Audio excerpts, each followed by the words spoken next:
تو ایمان لانے کے بعد عمل صالح کرنا ہے. ہم اور آپ کیا سمجھتے ہیں کہ مسلمان ہو گئے بس، مسلمان گھرانے میں پیدا ہو گئے بس اپنے آپ کو مطمئن کر لیتے ہیں ہم تو مسلمان ہیں. صحابہ کیا اسی طرح سے سمجھے تھے اسلام کو؟ کیا صحابہ اپنے آپ کو اسلام کے سانچے میں، اسلام کے قالب میں اسی طرح ڈھالے تھے جس طرح سے ہماری اور آپ کی زندگی ہے؟ کیا اسی طرح سے جیتے تھے معاذ اللہ جیسے ہم اور آپ جیتے ہیں؟ ایمان کے بعد عمل صالح جو اللہ نے ذکر کیا ہے اس پر بھی وہ پوری طرح سے عمل کرتے تھے. ان کی زندگی کا ایک لا ينفک حصہ تھا یہ، ان کی زندگی سے یہ حصہ کبھی بھی الگ نہیں ہوا. اب ایمان لائے اور پھر عمل صالح پر کاربند رہے. عمل صالح کیا ہے؟ سب سے پہلے عمل صالح کا ذکر کیا اللہ رب العالمین نے، نیک عمل. قرآن کے اندر سب سے پہلا نیک عمل اللہ نے کیا ذکر کیا ہے؟ الصلاۃ، الا الذین آمنوا وعملوا الصالحات واقیموا الصلاۃ وآتوا الزکاۃ. ایمان لائے، عمل صالح کیے اور عمل صالح کے حوالے سے کیا کہا؟ نمازیں ادا کی، زکوٰۃ ادا کی. نماز کو قائم کیا، زکوٰۃ ادا کیا. یہ عمل صالح میں سب سے پہلا ذکر ہے اللہ رب العالمین نے جو قرآن کے اندر کیا ہے. تو صحابہ اسلام میں داخل ہوئے، ایمان لائے اور پھر اس کے ساتھ میں عمل صالح کیے. اور عمل صالح کا سب سے پہلا مرحلہ کیا آتا ہے؟ نماز. نماز قائم کیجئے. تو آج کے اس درس میں نے جس عنوان کا انتخاب کیا ہے وہ نماز ہے. اللہ رب العالمین نے اپنے ماننے والوں کو حکم دیا ہے قرآن کے اندر، اقیم الصلاۃ، نماز کو قائم کرو. نماز پڑھو نہیں کہا ہے، نماز کو قائم کرو. نماز کو قائم کرنے کا مطلب یہ ہے کہ زندگی کے ہر لمحے میں یہ نماز آپ کی زندگی سے کبھی بھی غائب نہ ہو. نماز پڑھو، ہو سکتا کبھی مت بھی پڑھو، لیکن قائم کرو. قائم کرنے کا مطلب یہ ہے کہ آپ کی زندگی میں، زندگی کی آخری سانس تک یہ نماز باقی رہے آپ کی زندگی میں. یہ قائم کرنے کا مطلب ہے. لیکن بدقسمتی سے دنیا کے اندر آج کتنے مسلمان ہیں جو منمانی نماز پڑھتے ہیں، کبھی پڑھ لیے کبھی چھوڑ دیے، کبھی ہفتے ہفتے غائب ہوتے ہیں. قائم کہاں کر رہے ہیں ہم؟ اللہ نے کہا اقیم الصلاۃ، نماز کو قائم کرو. انسان اس دنیا کے اندر آنے کا مقصد ہی بھول گیا ہے. ہم اس دنیا کے اندر کیوں آئے؟ اللہ نے فرمایا وما خلقت الجن والانس الا لیعبدون. عبادت کے لیے آئے، اللہ کو راضی کرنے کے لیے آئے. اللہ کو راضی کرنے کے لیے آئے، اللہ کی عبادت کرنے کے لیے آئے. لیکن ہم مقصد ہی بھول گئے. جو آدمی اپنے مقصد کو بھول جائے، چاہے وہ دنیاوی اعتبار سے ہو، دینی یا اخروی اعتبار سے ہو، کیا ایسا آدمی کبھی کامیاب ہو سکتا ہے؟ ہرگز نہیں کامیاب ہو سکتا ہے. جو آدمی اپنے مقصد کو بھول جائے، جس آدمی کی نگاہ اس کی مقصدیت پر کبھی نہ رہے، ایسا آدمی کبھی کامیاب نہیں ہو سکتا ہے. تو آنے کا مقصد ہمارا کیا ہے؟ اگر ہم بھول گئے تو کیسے کامیاب ہوں گے؟ نہ دنیا میں فلاح پائیں گے، نہ اخروی زندگی میں فلاح پائیں گے. اس لیے آنے کا مقصد کبھی بھی نہ بھولو. وما خلقت الجن والانس الا لیعبدون. اسی طریقے سے اللہ رب العالمین نے ایک جگہ اور کہا وما امروا الا لیعبدوا اللہ مخلصین لہ الدین. لوگوں کو حکم دیا گیا، پوری کائنات کے باسیوں کو حکم دیا گیا، وما امروا الا لیعبدوا اللہ مخلصین لہ الدین، کہ اللہ کی عبادت کریں دین کو خالص کرتے ہوئے. تمام لوگوں کو یہ پیغام دیا گیا ہے. اور محمد الرسول اللہ صلی اللہ علیہ وسلم کو ایک اسپیشل حکم دے کر کے اللہ رب العالمین نے پوری کائنات کو یہ میسج دیا ہے. کیا کہا ہے؟ وَأَمُرْ أَهْلَكَ بِالصَّلَاةِ، وَأَمُرْ أَهْلَكَ بِالصَّلَاةِ، اپنے اہل و عیال کو نماز کی نصیحت کرو، نماز کی تلقین کرو. اس دنیا میں آ کر کے اگر مسلمان بنے تو پھر نماز قائم کرو، کیونکہ یہی اللہ نے حکم دیا ہے پوری کائنات کو. اور صرف یہ نماز اپنی زندگی کی حد تک محدود نہ رکھو، بلکہ جو تمہارے اہل و عیال ہیں ان کو بھی نصیحت کرو۔ وَأْمُرْ أَهْلَكَ بِالصَّلَاةِ، اپنے اہل و عیال کو نماز کی نصیحت کرو۔ جو لوگ اپنے اہل و عیال کو نصیحت نہیں کرتے ہیں نماز کی، خود نماز پڑھتے ہیں، ان کی نمازیں ان کی زندگی میں اور اخروی زندگی میں، دنیاوی زندگی میں اور اخروی زندگی میں کام نہیں آ سکتی ہیں۔ اللہ نے فرمایا یا الذین آمنوا قوا انفسکم واہلیکم نارا وقودها الناس والحجارہ، خود کو اور اپنے اہل و عیال کو جہنم کی آگ سے بچاؤ۔ یعنی اللہ رب العالمین نے صرف تنہا آپ پر عبادت کو فرض نہیں قرار دیا، بلکہ آپ کے ساتھ آپ کی ذمہ داری ہے کہ آپ کے جو ماتحت ہیں ان کی بھی نگرانی کریں آپ، یہ آپ پر فرض قرار دیا۔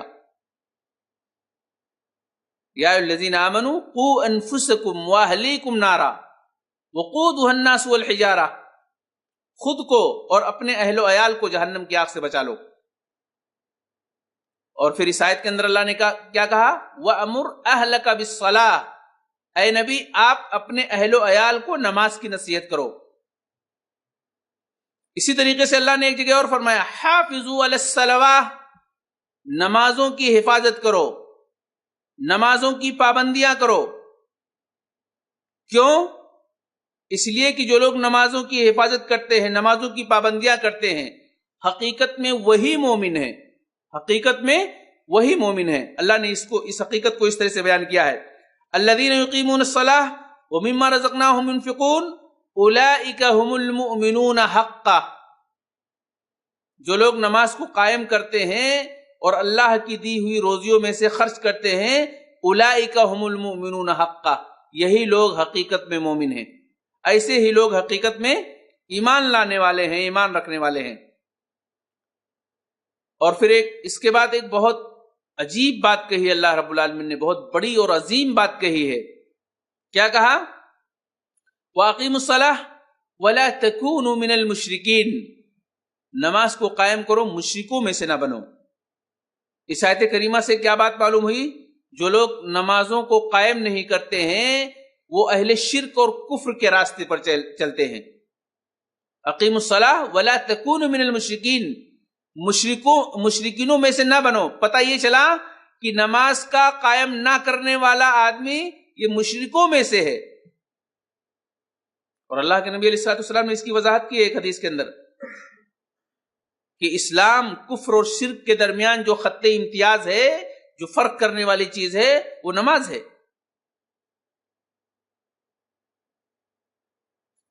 اسی طریقے سے اللہ رب العالمین نے فرمایا کہ والذین هم علی صلاتهم محافظون اولئک فی جنات مکرمون، جو لوگ نمازوں کی حفاظت کرتے ہیں، نمازوں کو قائم کرتے ہیں، اولئک فی جنات مکرمون، ایسے لوگ جنت میں عزت و احترام کے ساتھ ہوں گے، ان کی عزت کی جائے گی، ان کا احترام کیا جائے گا۔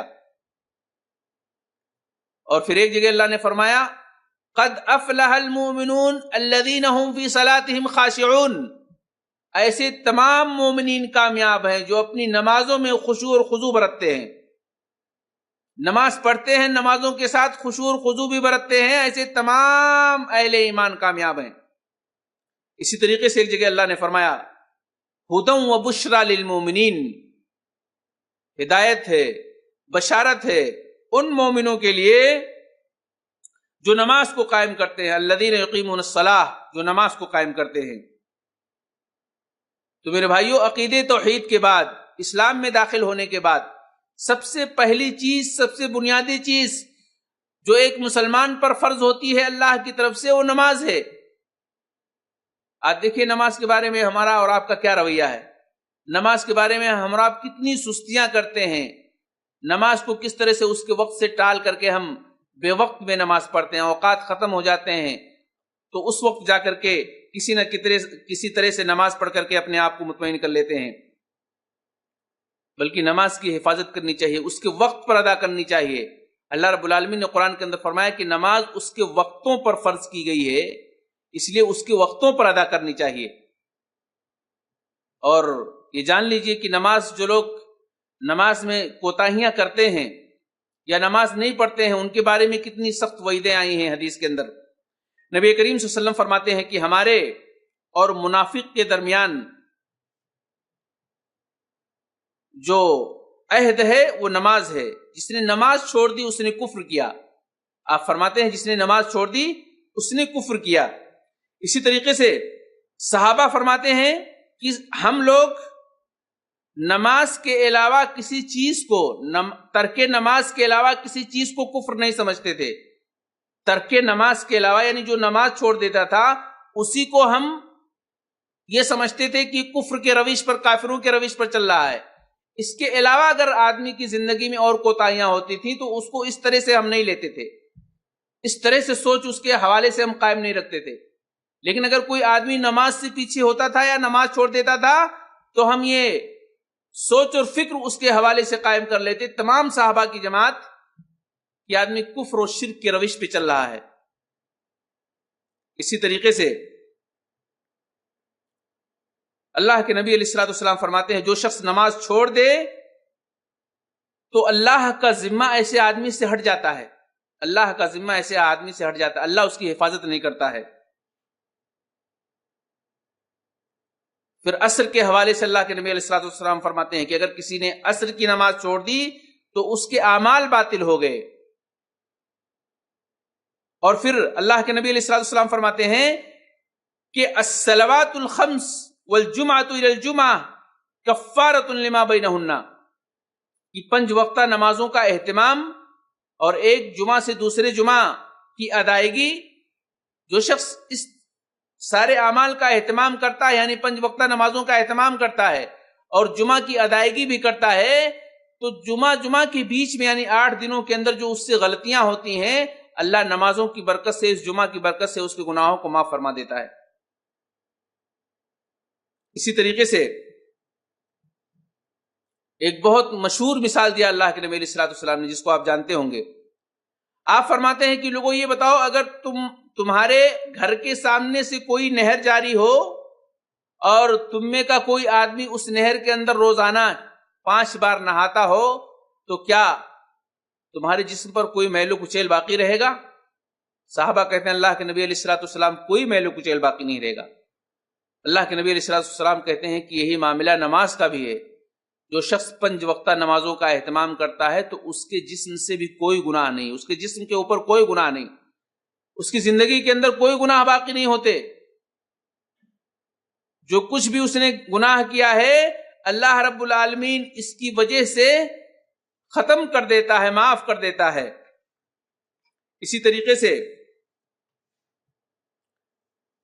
اللہ کے نبی صلی اللہ علیہ وسلم کے پاس ایک آدمی آیا اور اس نے کہا اللہ کے رسول صلی اللہ علیہ وسلم مجھ سے ایسا گناہ ہو گیا ہے جس پر حد لاگو ہو رہا ہے. اتنے میں نماز کا وقت ہو گیا. اس آدمی نے نبی کریم صلی اللہ علیہ وسلم کے ساتھ نماز پڑھ لی. نماز پڑھنے کے بعد پھر اس نے کہا اللہ کے نبی علیہ الصلوۃ والسلام میں نے ایسا گناہ کیا ہے کہ جس پر اللہ کی طرف سے حد مجھ پر قائم ہونا چاہیے. آپ نے فرمایا کیا تو نے میرے ساتھ نماز پڑھ لی ہے؟ اس نے کہا ہاں. کہا جا تیرے اوپر کوئی حد قائم نہیں ہوگی، اللہ نے تیرے گناہوں کو معاف فرما دیا ہے. حد اتنا بڑا گناہ، اللہ کے نبی علیہ الصلوۃ والسلام کہتے ہیں کہ نماز کی وجہ سے اس کے وہ گناہ معاف ہو گئے. اسی طریقے سے